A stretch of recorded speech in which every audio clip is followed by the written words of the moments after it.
Então, na aula de hoje, nós vamos começar a falar de vírus, dos vírus como agentes causais de doenças em plantas. Tem se falado bastante sobre vírus, né? Mas o vírus causando doenças humanas, no caso aí do Covid-19. Mas as estruturas dos vírus é muito complexo, vamos falar, a organização, mas são estruturas simples, não é uma célula, não é? São chamados aí de vírus, né? Uma das tentativas mais recentes de definir vírus foi feito por Matthew em 92, que definiu vírus como um conjunto formado por uma ou mais moléculas de ácido nucleico genômico. Normalmente, os vírus são envoltos por uma capa ou por capas protetoras de proteína ou formadas por lipoproteína, lipídios e proteínas, o qual é capaz de mediar sua própria replicação no interior da célula do hospedeiro apropriado. A replicação viral, ou seja, a formação de novos vírus, eles dependem do sistema de síntese de proteína do hospedeiro. Eles não conseguem replicar sozinhos, né, por si só, não tem uma capacidade como as bactérias, que a gente falou por fissão binária, consegue formar outras células bacterianas, pelos fungos que formam os esporos, e daí vai ter origem a novos fungos, né, daquela espécie, novas formação de hifas e micélios, ou, no caso dos fungos que são unicelulares, as leveduras, tem a divisão ali, a formação de novas células, né? Mas os vírus, eles não conseguem se multiplicar sozinhos, formar novas partículas virais sozinhos, eles dependem de uma célula de um hospedeiro que seja, como é que é, um hospedeiro suscetível à ação desse vírus, né? Específico, muitos vírus eles são específicos a nível de família de planta. A mesma forma, quando a gente fala de vírus que causam doenças humanas e em outros animais, muitos são específicos a algumas espécies ou a uma espécie, né? Eles não causam problemas gerais em todas as espécies de animais. Assim também funciona para vírus de plantas. Alguns são específicos de famílias de plantas, como, por exemplo, as cucurbitáceas, né? Então, tem que ser um hospedeiro específico, né? Um hospedeiro que ele consiga usar o sistema ali celular desse hospedeiro para se replicar. Então, a replicação viral, a formação de novas partículas virais, ela ocorre no interior da célula do hospedeiro. Então, por isso que os vírus são considerados parasitas intracelulares dentro da célula obrigatórios. Eles são altamente, né, dependentes do hospedeiro.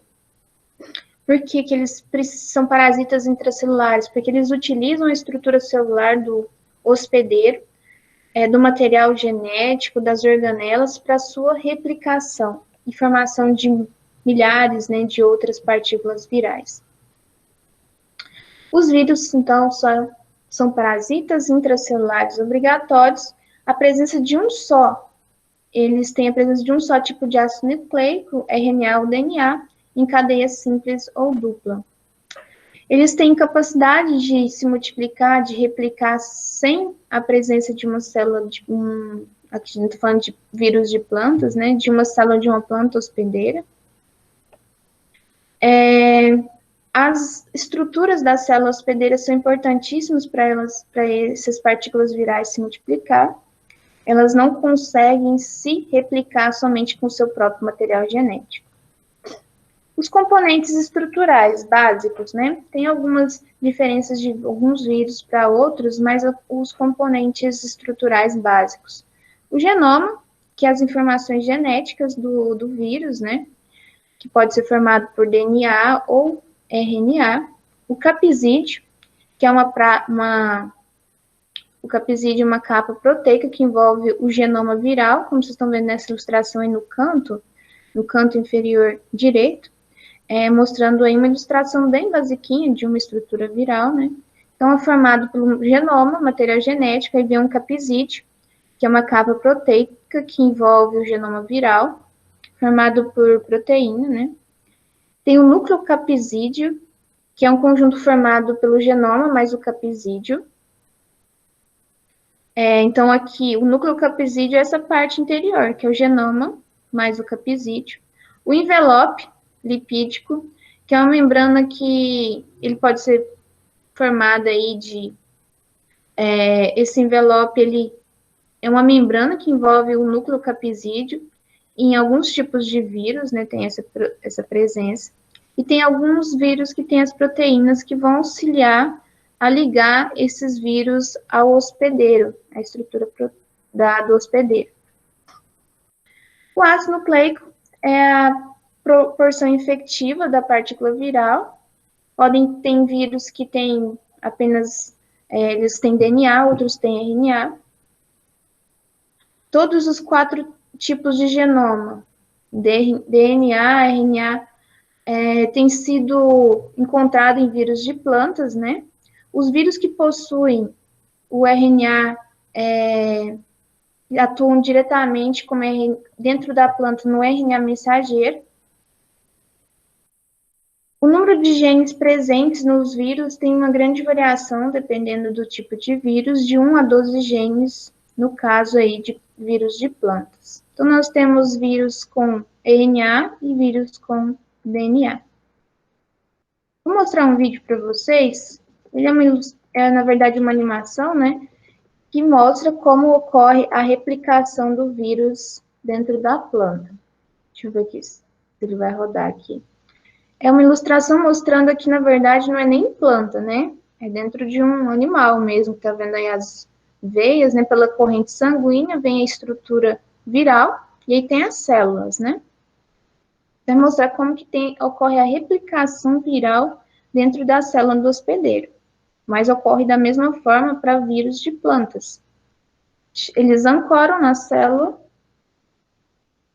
aí tem a liberação do capsídeo, onde no interior está o material genético desse vírus. O material genético vai se utilizar das organelas da célula hospedeira para ocorrer a replicação, ou seja, a formação de muitas outras novas partículas virais. Então, eles são bem assim, né? Eles necessitam da célula hospedeira para a formação de novas partículas virais. E isso ocorre, pessoal, de uma forma bem rápida, né? E forma muitas outras novas partículas virais que depois vão sair de dentro da célula. Por exemplo, aqui num vírus de animal, entrar na corrente sanguínea e vai se espalhando pelo corpo. E acontece com plantas também. Pela seiva, né? Vai se espalhando pela planta. No caso de vírus que são sistêmicos, nós temos vírus também que causam sintomas ali locais, tá? Que não se distribuem a via de floema nem de xilema. Ele fica ali no local onde foi transmitido, por exemplo, um inseto vetor, né, transmitiu o vírus, ele vai causar ali o dano só naquele local, próximo à região onde foi inoculado na planta. Então, temos em vírus de plantas esses 2 tipos que a gente vai falar. Então, como ocorre a reprodução do vírus dentro do organismo? Que vocês acabaram de ver aí essa animação, né? Como que funciona basicamente. O primeiro ponto dessa replicação viral, usando as células hospedeiras, ocorre o chamado de adsorção, que é o momento que o vírus se fixa na superfície do hospedeiro. Ou seja, chegou ali, naquela imagem, via corrente sanguínea, entra na célula hospedeira. É o momento que ele ancora ali na célula hospedeira, chamado de adsorção. A penetração é quando o material genético penetra dentro da célula hospedeira, deixando a cápsula no interior, deixando aquela cápsula no exterior, né? O outro momento é o eclipse, que nessa etapa ocorre replicação de DNA ou RNA, dependendo do tipo de vírus, e montagem de uma nova partícula viral no interior da célula hospedeira, na verdade, de várias novas partículas virais.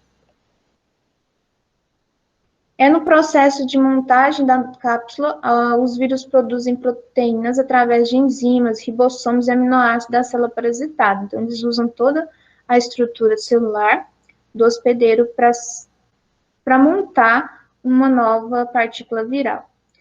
E ocorre depois a liberação, nessa fase ocorre a destruição da enzima e com isso da liberação do vírus, ele sai de dentro da célula, né, e várias partículas virais que vão contaminando ali o hospedeiro, e depois essas partículas virais também estão prontas para ser disseminadas para outros hospedeiros. No caso de plantas daninhas, no caso de plantas, né, de vírus de plantas, inclusive as plantas daninhas também podem ser hospedeiros de vírus. No caso de vírus de planta, é a forma de dispersão desse vírus, através de insetos vetores, através de sementes contaminadas dessa planta, onde esse vírus está ali causando essa contaminação. No caso de vírus humanos, né? Essas partículas virais, elas saem nas excreções, por isso que a gente usa máscara, né? Para evitar o contato com, por exemplo, você espirra, ali são milhares de partículas virais que são lançadas para alcançar novos hospedeiros, porque eles não se limitam a ficar em um organismo só, se multiplicar, alcançar novos hospedeiros para aumentar aí, o número de propagação. Todos os organismos vivos têm a função de manter a espécie, né, manter-se vivo, já que a forma dos vírus é essa, contaminar hospedeiros para replicar suas partículas virais, eles vão contaminando o máximo, né, de hospedeiros para se manter aí vivos. Nessa ilustração, na verdade, um vírus afetando uma célula bacteriana, bactérias, organismos unicelulares, né? Só mostrando também como ocorre todo esse processo. Tem vírus também de bactérias, né? O vírus aqui, ele ancora, né?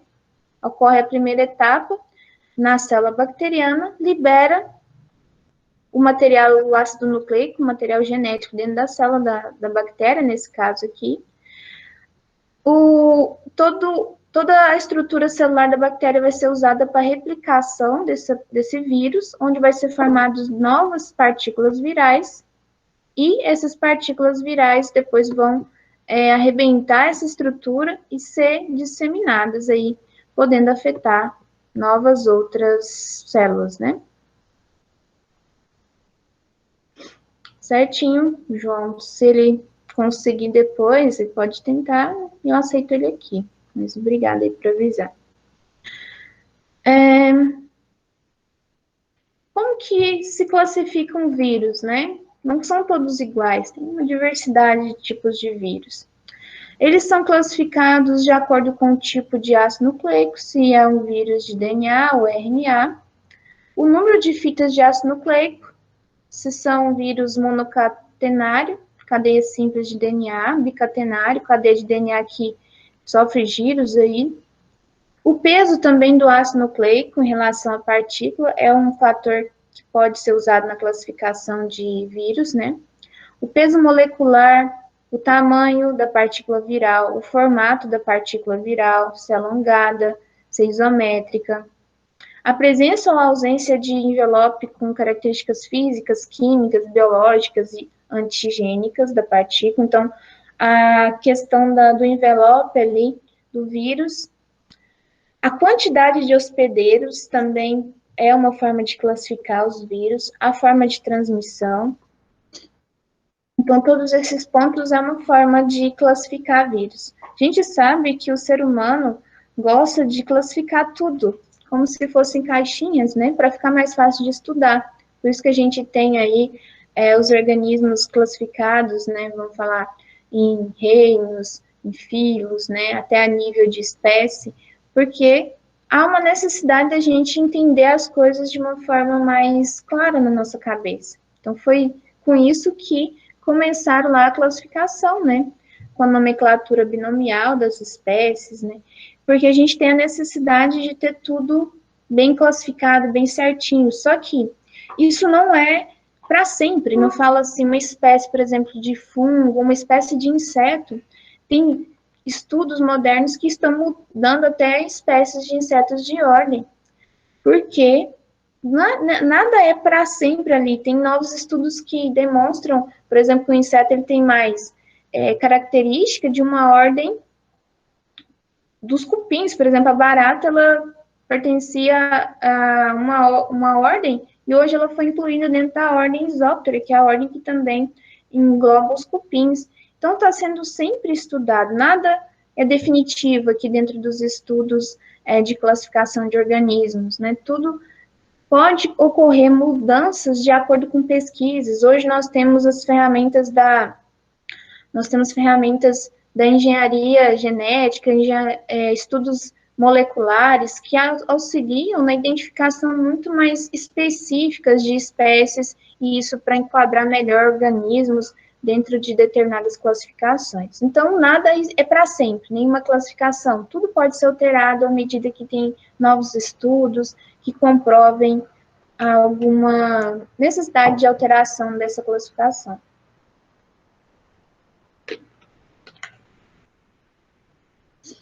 Vamos falar de nomenclatura de vírus, né? Aqui vamos falar especificamente dos vírus de plantas, tá? Para dar nomes aí, os que a gente vê dentro da literatura, nome dos vírus, né, de plantas, os vírus, eles de plantas são reunidos em gêneros. Os nomes para esses gêneros, eles geralmente estão derivados de nomes aí de protótipos, né, de membros desse gênero, que são mais representativos do grupo. Por exemplo, o nome do gênero do vírus que está relacionado ao mosaico do tabaco, o tabaco mosaic virus. Ele é um tobamovírus, que esse nome do gênero, ele representa ali os vírus mais comuns, mais representativos desse gênero. Nome de vírus de plantas são denominados pelo tipo de doença também, que ele causa, e os sintomas, né, relacionado com a planta hospedeira e o sintoma que causa na planta. Por exemplo, o vírus do enrolamento da folha de uva, grafado aqui em inglês, ele está relacionado com a planta hospedeira, a uva, e o sintoma, que é o enrolamento da folha. E sempre usa-se, quando está em um artigo falando, né, vai ter o nome completo lá do vírus, mas também se usa, depois de relacionar o nome completo, a sigla, que são as primeiras letras aí do nome grafado em inglês. Então, o nome de vírus sempre está relacionado com o sintoma e com a planta hospedeira que primeiramente foi observado esse vírus. O vírus do endurecimento do fruto do maracujá está relacionado com o gênero, né, do maracujá, que é Passiflora, né, Passifruti, né, que é aqui o nome em inglês do maracujá. A questão em inglês também do sintoma, e sempre acompanhado pelo vírus, tá? O vírus do mosaico do tomate, tomato mosaic virus. Mosaico do amarelão do pimentão, relacionado então aqui com a cultura, pepper yellow mosaic virus. Vírus raiado fino do milho, a cultura, né, mais milho, né, raiado fino vírus. Esse raiado é de acordo com o sintoma que ele causa na planta de milho. Sintomatologia de vírus em planta. A gente estudou sintomatologia algumas aulas atrás, né, classificação de sintomas, e vamos aqui falar um pouquinho sobre isso. O vírus, ele pode causar sintomas localizados ou sistêmicos. Localizado é quando ocorre lesões cloróticas, necróticas, ali no ponto de penetração do vírus na estrutura da planta, folha, fruto, né? E os sintomas sistêmicos é que esse vírus ele vai causar uma alteração geral na planta, ele vai circular e vai causar deformações em flores, ramos, frutos, e a gente vai mostrar alguns exemplos. Os sintomas sistêmicos mais comuns exibidos aí pelos vírus causando essa doenças em plantas, né? Mosaico é um sintoma de vírus sistêmico, mosqueamento, distorção, ramos que ficam distorcidos, folhas distorcidas, né, folhas que mudam totalmente seu aspecto normal. Se a gente fosse classificar aqui em sintoma lesional ou sintoma habitual, esses vírus que causam sintomas sistêmicos, ele é habitual, tá? Já os vírus que são de ação localizada, que causam ali clorose, necrose, eles já seriam lesionais, né? Então, depende do tipo de vírus e como esse vírus causa essas alterações dentro da planta. Tem vírus que causam nanismo na planta. O que é nanismo? Ela cresce muito menos do que é uma condição normal dela. Então, isso é uma mudança também de hábito, sendo ali um sintoma habitual, tá? Superbrotamento, a planta tem uma brotação exagerada, né? Então, altera esses vírus que causam sintomas sistêmicos, eles vão causar alterações de distorções visuais mesmo. Você vê ali a planta e fala, nossa, mas essa planta tá diferente, tá normal o desenvolvimento dela. E aí vem na sua cabeça a possibilidade de ser uma virose. Como consequência tanto de sintomas aí localizados e sistêmicos, são queda de produção e muitas viroses, né, que causam sintomas sistêmicos podem aí ocasionar até a morte da planta, tá? Vamos mostrar aqui alguns sintomas localizados de vírus. Nós temos aqui na laranja, né, esses pontilhados aqui, por sintomas localizados do vírus. Ele não espalhou de forma sistêmica ali na seiva da planta, onde ele foi transmitido, ele causou problema. Aqui, necroses causadas por vírus também. E lembrando que o vírus que causa sintomas localizados não são os mesmos que vão causar os sintomas sistêmicos. E aqui, um tomate com sintoma do vírus do vira-cabeça do tomateiro, que na verdade é um complexo de vírus que dá essa doença, né? Vocês estão vendo que a porção final, a parte de brotação da planta, fica toda encarquilhada, e tem esse nome de vírus do vira-cabeça. Na verdade, que a doença tem um nome popular de vira-cabeça do tomateiro, porque as folhas ficam encarquilhadas e voltadas para baixo. Depois tem outras imagens que a gente vai ver, talvez não hoje, mas ao longo aí do curso, né? Essa doença viral, ela é sistêmica. Ela altera toda a morfologia da planta e também a fisiologia. Leva a deformação aí, como vocês estão vendo, de folha, de ramos, de flores, de frutos também. Que frutos gerados de uma planta infectada vão ter um sintoma, vão ter ali deformações.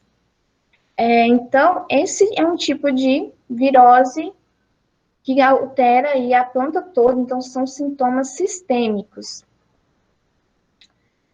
Muitos vírus, né, como eu disse para vocês no início da aula, eles são transmitidos por insetos ou ácaros vetores, tá? Aqui tem uma foto, né, aumentada de microscopia do ácaro da leprose dos citros. Ele transmite o vírus da leprose dos citros. Aqui nós temos a mosca branca, o pulgão. São insetos aí muito importantes nessa questão, importantes assim, né, causando prejuízos por disseminar viroses em plantas. Nós também temos fungos que estão relacionados à transmissão de viroses, nematóides. Outra forma, sementes contaminadas, ou seja, sementes que foram produzidas em uma planta infectada. E aí é um vírus sistêmico, essa semente vai já estar com as partículas virais, já vai formar uma planta doente.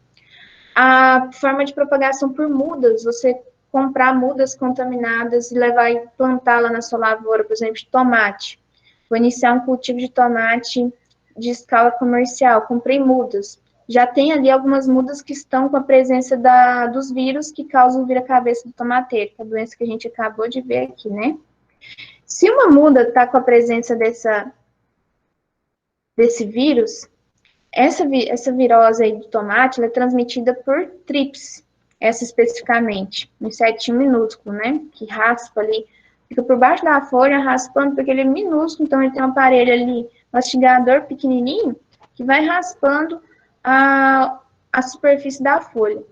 E nessa hora de raspando, ele vai salivando e vai liberando os vírus que vão contaminar essa planta. Então, é uma forma também de transmissão. Então, esse inseto ou esse ácaro, ao se alimentar de uma planta infectada, que chegou lá, por exemplo, em uma muda infectada, ele vai adquirir esse vírus.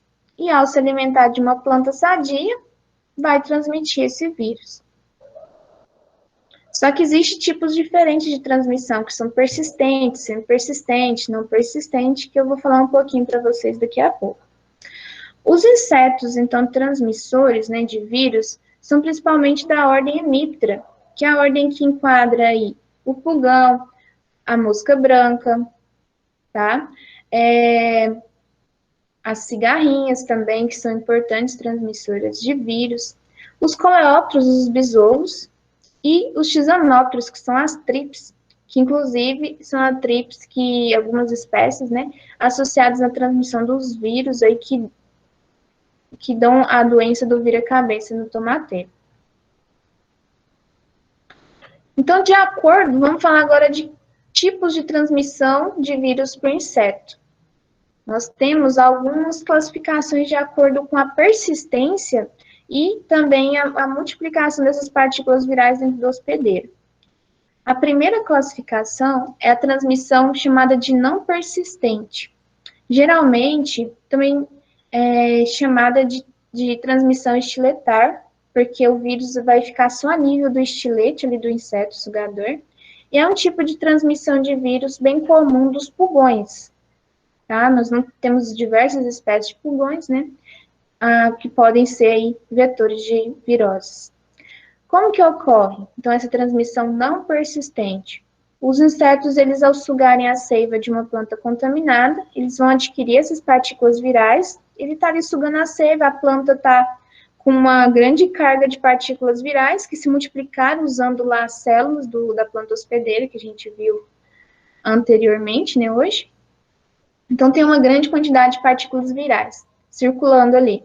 Esse inseto, ao se alimentar dessa seiva, ele adquire essas partículas virais. Essa aquisição, essa transmissão, ela não é longa, porque essa forma de transmissão não persistente, as partículas virais, elas ficam só ali a nível do estilete do inseto. Então, o período de tempo que o inseto, né, no caso os pulgões são os principais nessa forma de transmissão, vão permanecer virulento é a nível de alguns minutos a algumas horas. Esse tipo de transmissão não persistente por pulgão, ela se dá principalmente na picada de prova do inseto na planta. O que é essa picada de prova? O pulgão, ele antes de se alimentar da seiva daquela planta, ele vai experimentar se ela é boa, se ela tem ali, ela é adequada para o desenvolvimento do seu organismo, né? Se não tem substâncias que são inadequadas para o seu desenvolvimento, se é uma planta boa para ele ficar e se alimentar. Então, é chamado de picada de prova. Ele vai fazer uma pequena amostra ali da seiva da alimentação para ver se é boa. Nessa picada de prova, essa forma de transmissão não persistente é a principal forma de transmissão. Aí ele ali sugar um pouquinho ali na folha da planta, né, que é a forma dele sugar, na brotação. Aí ele faz essa picada de prova, ele faz uma grande salivação nesse processo de picada de prova, e vai lavar essas partículas virais que estão a nível de estilete, liberando dentro da planta sadia essas partículas virais que vão usar as células da planta hospedeira e começar a produzir uma grande quantidade de novas partículas virais e causar os sintomas, como a gente viu. Tem vírus que causam são sintomas sistêmicos e alguns que são localizados, depende do tipo de vírus, né? Aí, só explicando, a picada de prova consiste em uma rápida inserção e retirada do estilete do tecido vegetal, com o objetivo de verificar se aquela planta hospedeira é adequada para a alimentação do pulgão, né? Só que aí, então, essa é a principal forma de transmissão dos vírus não persistentes por insetos. Nesse caso de transmissão não persistente, o vírus ele não circula na hemolinfa do inseto, hemolinfa aí tem a mesma função do sangue, né? O vírus, ele não se multiplica dentro do vetor, tá? Ele fica só a nível estiletar. Aqui mostrando uma ilustração. Um pulgãozinho, né? Ele ao sugar, então aqui, adquire o vírus vai ficar só a nível do estilete, tá? Aqui mostrando a partícula viral no estilete do inseto. Ao ele sugar, fazer a picada de prova numa nova planta, vai ter a lavagem dessa partícula viral que vai entrar dentro da planta e começar a sua multiplicação lá das partículas virais. Temos outro tipo de transmissão de vírus por inseto, que é chamada de semi-persistente. Nesse tipo de transmissão semi-persistente, o período de retenção do vírus no inseto vetor varia de algumas horas a alguns dias. A maioria desses vírus semi-persistentes são transmitidos por mosca branca. Tem período de aquisição, tem período de latência, ou seja, que esse vírus ele fica dentro do inseto, mas não está pronto para ser transmitido. E a transmissão é mais longa do que no sistema lá de transmissão não persistente. Dessa vez, nós estamos falando mais longa aí, considerando mais minutos de possibilidade de transmissão. Um detalhe importante que nesse tipo de transmissão semi-persistente, o local onde o vírus fica fixado no inseto ele é coberto de quitina do estomodeu. E essa parte, ela é trocada aqui. Ele fica nessa região próxima que o estomodeu, e essa parte, ela é trocada nas equidizes do inseto. Então, se um inseto, uma mosca branca, adquiriu esse vírus sugando uma planta que está contaminada lá na fase juvenil dela, na fase de ninfa, né? Quando ocorre uma equidise, esse inseto vai perder a virulência, porque o vírus fica num local ali ligado, onde ele, com a troca da equidise do inseto, ele perde esse local. Então, esse tipo de vírus, ele não é adquirido, por exemplo, na fase juvenil, e até a fase adulta ele se mantém virulento, que alguns tipos de transmissão são assim, que a gente vai falar daqui a pouquinho. Então, são a nível de horas, né, que o inseto fica virulento.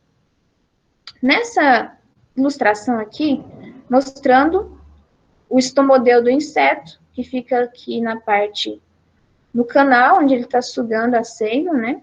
As partículas virais aqui ficam ligadas no estomodeu. Então, tem um período de aquisição, ao sugar a seiva de uma planta infectada, adquire as partículas virais, e fica aqui um período curto de latência. Depois, quando ele vai se alimentar de outra planta, ele saliva, essa saliva vem lavando, aqui tem as glândulas, né, vem lavando essas partículas virais e infectando, se ele mudar de planta para alimentar, vai infectar uma nova planta. Mas esse tipo de transmissão semi-persistente, como eu disse, quando o inseto ainda é jovem, na fase juvenil, né, no caso da mosca branca, tem um desenvolvimento em hemimetabolia, não passa por fase larval, as várias fases juvenis, quando ele tem a troca de equidise, de uma fase para outra, ele perde essa estrutura, né, ela é trocada, então se ele tiver com as partículas virais ali, também vai perder. Então, não é para a vida toda esse tipo de transmissão semi-persistente. Vamos falar dos vírus persistentes. Esse sim, se o inseto vetor adquire lá na fase de ninfa, no pulgão, na fase juvenil lá do pulgão, na mosca branca, na cigarrinha, se ele adquire na fase inicial de desenvolvimento, ele vai permanecer virulento pela toda a sua vida, tá? Mas não tem estudo que isso passe para a próxima geração, que a próxima geração vai ser virulenta, não. Tem os estudos que indicam aí, até onde eu sei, que ele permanece virulento nesse tipo de transmissão de vírus persistente durante toda a sua vida. A transmissão de vírus persistente pode ser persistente circulativo não propagativo e persistente circulativo propagativo. Essa parte, pessoal, depois vocês vão precisar dar uma lidinha para aumentar aí o conhecimento, né? Porque, assim, mais detalhes, tá? Então, depois vocês dão uma estudadinha mais, dando uma revisão nessa parte de transmissão, dos tipos de transmissão de vírus, tá? A transmissão circulativa, a transmissão persistente circulativa não propagativa é o seguinte: o inseto adquire as partículas, as partículas virais, né? São ingeridas por esse inseto. Essas partículas virais, elas vão circular na hemolinfa do inseto até chegar nas glândulas salivares, e ali a parte das glândulas salivares, como eu disse, o inseto sugador, ele saliva muito na hora que ele está sugando a seiva, vai passar essas, através da saliva contaminada com vírus, contaminar uma nova planta. Esse tipo de transmissão de vírus, né, por vetores persistente circulativo não propagativo e circulativo propagativo, como eu disse, o inseto não perde a virulência após a equidise, porque está circulando em todo o seu organismo. Só que a não propagativa não tem aumento no número de partículas virais dentro do inseto. Já na circulativa propagativa, os vírus se multiplicam no interior do vetor. Usa ali o inseto vetor e tem uma multiplicação de partículas do vírus. Nesse tipo de transmissão persistente circulativo propagativo, geralmente existe um período de latência. A circulativo propagativa é um tipo de vírus muito transmitido pelas cigarrinhas, tá? Esse período de incubação é o período entre a aquisição do vírus e o período que esse inseto está apto para transmitir esse vírus. Isso geralmente é de 1 a 2 semanas. Não é tão rápido como no não persistente e como no semi-persistente. Aqui só para ilustrar uma forma de transmissão, né, de vírus persistente circulativo. O inseto, até então aqui mostrando um pulgão, né, ele está isento de vírus no seu corpinho, né, mostrando lá, ele suga uma planta que está contaminada com um tipo de vírus. Lembrando que não são todos os vírus que estão associados com vetores, tem que ser aquele vírus que realmente tem associação com vetor para existir esse tipo de transmissão, viu, pessoal? Não é todos os vírus que passam por esse tipo de transmissão por vetor, e não é todo tipo de vírus que vai ser circulativo, propagativo ou semi-persistente. Depende da forma de associação desse vírus e se ele tem associação com insetos vetores ou acros vetores, né? Então, aqui mostrando o vírus, ele foi adquirido por esse pulgão. Aqui os pontinhos dentro do corpo do inseto indicam as partículas virais, né? Isso aqui é um vírus de transmissão persistente circulativa. Então, as partículas virais vão ficar circulando na hemolinfa do inseto e depois elas voltam aqui na glândula salivar, quando o inseto saliva no momento de alimentação, ele vai inocular essas partículas virais na nova planta. A transmissão aqui de vírus persistente, também outra imagem, né? Persistente circulativo não propagativo, que eu achei bem didático, né? É um modelo de aquisição e transmissão de forma persistente não circulativa de vírus por afídeos. Quando a gente fala em afídeos, aí os pulgões, tá? Como vetores de vírus. Aqui mostrando lá a planta, né? Que está sugando a seiva do floema, adquire as partículas virais. Essas partículas virais vão circular em todo o seu corpo, né? Pela hemolinfa. Depois, essas partículas virais vêm pela glândula salivar.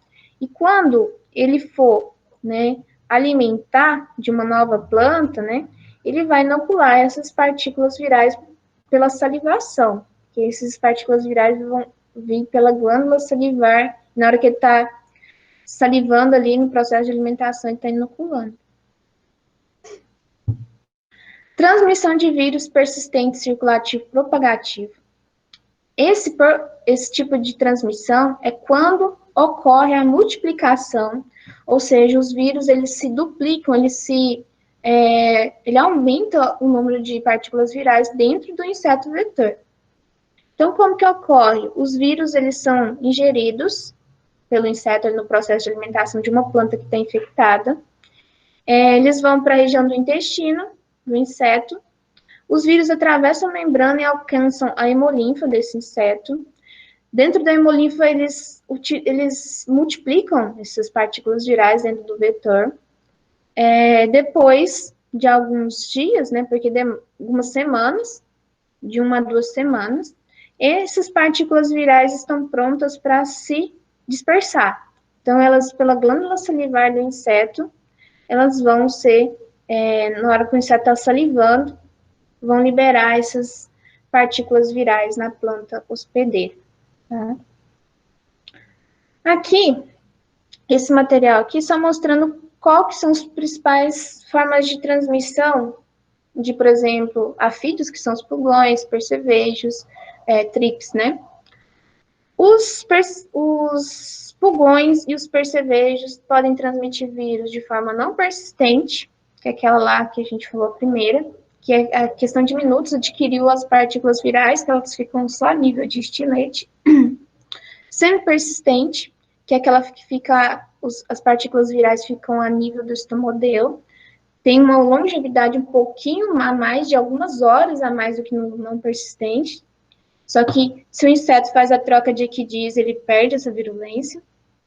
A transmissão persistente não propagativa, que é aquela que só circula na hemolinfa, e o inseto, na hora ali de salivar, via glândula salivar, essas partículas virais vão entrar na planta nova, né? Na planta a ser infectada. E o tipo de transmissão aí persistente, circulativo e propagativo, que é o último que nós falamos, que os vírus se propagam dentro do corpo do inseto. Então, pulgões e percevejos transmitem todos esses tipos de transmissão, todos que a gente estudou. As cigarrinhas, né, transmite vírus de forma semi-persistente, persistente, circulativo, não propagativo, persistente, circulativo, propagativo. Nas cigarrinhas não tem o tipo de transmissão de vírus não persistente.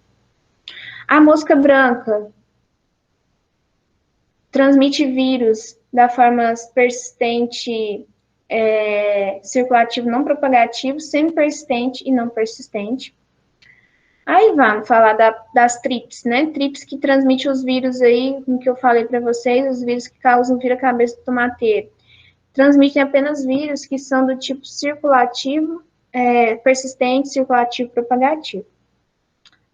Os besouros e gafanhotos também podem transmitir da forma semi-persistente e persistente, circulativo, não propagativo. Falar aqui um pouquinho, especificamente do pulgão como vetor de vírus. Os pulgões, né, eles podem transmitir até uma espécie, né, até 50 tipos diferentes de vírus, tá? De 1 até 50, apenas um indivíduo. Os vírus transmitidos por afídeos são geralmente, a gente falou, ele transmite todo tipo de vírus, mas geralmente o não persistente ou o persistente circulativo. E raramente aquele tipo de transmissão persistente, circulativo, propagativo. Lembrando que a forma de reprodução dos pulgões, eles não fazem oviposição, tá? No Brasil, nas condições climáticas do Brasil, existem apenas pulgões fêmeas. Então, óvulos não fecundados formam apenas fêmeas, tá? Então, não existe pulgão macho, pulgão fêmea nas condições de temperatura do Brasil. Então, a sua reprodução é altíssima, né? Então, tem aí um crescimento populacional alto e estão associados, além dos danos diretos de sucção de seiva, a gente está estudando eles aqui dentro do estudo de vírus, porque são transmissores, né, vetores importantes de vírus. Existem ácaros também, né, que transmitem vírus. Vários ácaros pertencentes à família dos eriofídeos, tetraniquídeos, né, são vetores importantes de vírus de plantas. Como que ocorre essa transmissão por ácaros? Esses insetos, eles se alimentam através da penetração do estilete nas células da planta, sugando, né, seus conteúdos. Então, alguns vírus são transmitidos via estilete dos ácaros, transmissão estiletar, não persistente, como a gente também falou a nível de inseto. Outros vírus são transmitidos por ácaros de forma persistente circulativa. Um exemplo de ácaro que é vetor de vírus é o ácaro Brevipalpus fênix, que é da família aí, Tenoipalpide. Esse ácaro, ele é vetor do vírus da leprose dos citros, uma doença aí séria da cultura dos citros. Isso aqui é uma foto aumentada do ácaro da leprose, o Brevipalpus fênix, que é o nome da espécie. E aqui é uma fruta de laranja, né? Com os danos, na verdade aqui não é uma doença, esse vírus não causa um sintoma sistêmico, causam lesões, são sintomas localizados, né? No local onde foi transmitida a virose, esse vírus vai causando essas necroses, né? E causam muita queda de frutos, baixa produtividade da cultura, afeta folhas também, levando a uma queda acentuada de folhas afetadas por esse vírus, né, que são transmitidos por esse ácaro vetor. Aqui mostrando uma planta, não dá para ver muito de perto, mas os frutos estão aí muito afetados pelo vírus da leprose, né, várias manchas amarronzadas ao torno do fruto, e embaixo vocês veem uma grande quantidade de frutos caídos, isso devido à ação desse vírus transmitido pelo ácaro da leprose. Aqui falando de alguns exemplos, né, pessoal? Aqui o vírus da vira-cabeça do tomateiro, que é uma doença viral transmitida por trips para o tomate, tá? Então, a trips que não significa também, tem trips na minha lavoura, eu vou ter vira-cabeça. Não exatamente. Só se tiver contaminado, só tiver alguma planta com virose ali na área, e essa trips vai se alimentar, adquirir essas partículas virais e transmitir para a planta. Ou até de um vizinho, né?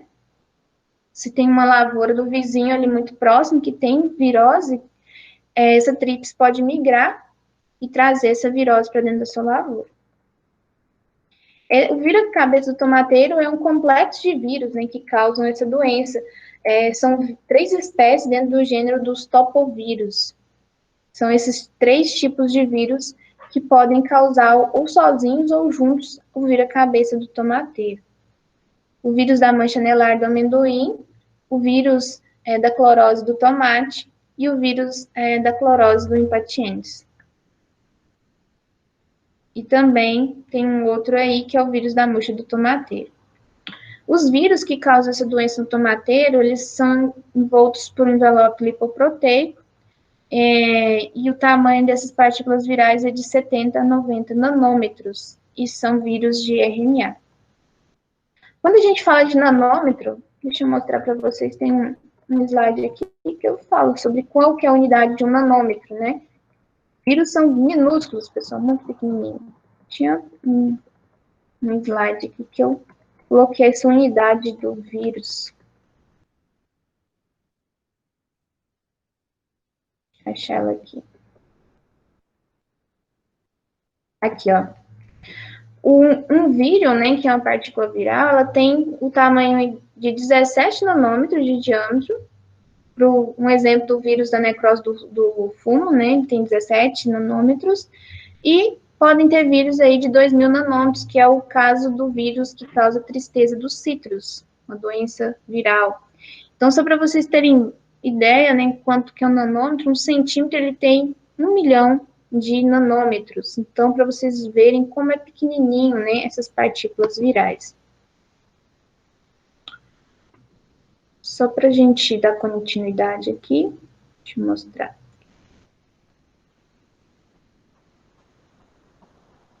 Estávamos aqui, né? Então, os vírus aí que causam vira-cabeça do tomateiro tem de 70 a 90 nanômetros. Quando a gente fala de vírus, né? Não sei se vocês conhecem essa florzinha, ela é bem comum em jardins, bem comum da gente encontrar. Tem vírus que afetam o tomateiro que também afetam essa planta ornamental, que é conhecida aí popularmente como Maria sem vergonha. E esse vírus aqui, ó, o Impatiens necrotic spot virus, ele causa doença tanto nessa plantinha como no tomateiro, tá? Impatiens é o gênero aí dessa planta aqui. A forma de disseminação do vírus, desse complexo de vírus do vira-cabeça é por trips, tá? Em 7 minutos, deixa eu mostrar aqui uma foto para vocês. Isso aqui é uma das espécies de trips, temos outras, né? Essa aqui é a Franklin schutz, é uma espécie de vírus, é uma espécie de trips, né? Que é vetor do vírus do vira-cabeça do tomateiro. A trips, ela adquire o vírus durante a fase larval e só transmite esse vírus na fase adulta. O período latente desse vírus dentro da trips é de 4 a 10 dias após a aquisição.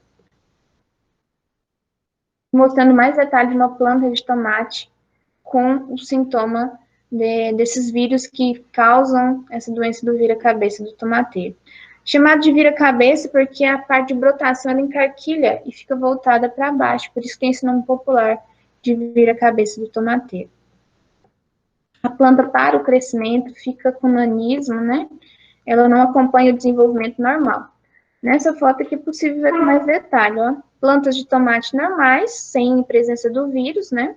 É um vírus, esses vírus causam, eles são sistêmicos, né? Causam sintomas sistêmicos na planta. E uma planta contaminada com algum daqueles vírus ou um complexo deles, né? Que foi transmitido por trips.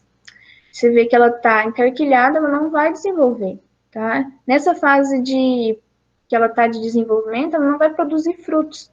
Mas não existe uma fase específica de transmissão dessa doença. A planta pode estar adulta e ser contaminada e manifestar sintomas, em frutos também, tá? Em frutos com deformações, como eu tenho aqui a imagem, ó. Em frutos, quando a planta já está em fase de produção e foi infectada por essas viroses, os frutos vão ficar com esses aspectos que parecem... eles ficam com tamanhos menores, eles ficam com essas manchas anelares. Vocês estão vendo aqui, manchas anelares com coloração diferente, né? Ficam horríveis, sem valor comercial, né? Perde todo aí o valor comercial. Quando a gente fala de uma doença viral, ou outro tipo de doença como bacteriana, que está associada a um inseto vetor ou um acrovetor, forma de controlar começa por controlar o vetor. É uma das principais formas de controle. Depois, quando nós estamos falando de culturas aí de ciclo mais rápido, que não é o caso, por exemplo, de um pomar de citros, né, que é uma cultura perene, fazer uma rotação de cultura no tomate. Está tendo muito problema com o vírus do vira-cabeça. Fazer uma rotação com culturas que não sejam hospedeiras desses vírus, uma gramínea, por exemplo, né?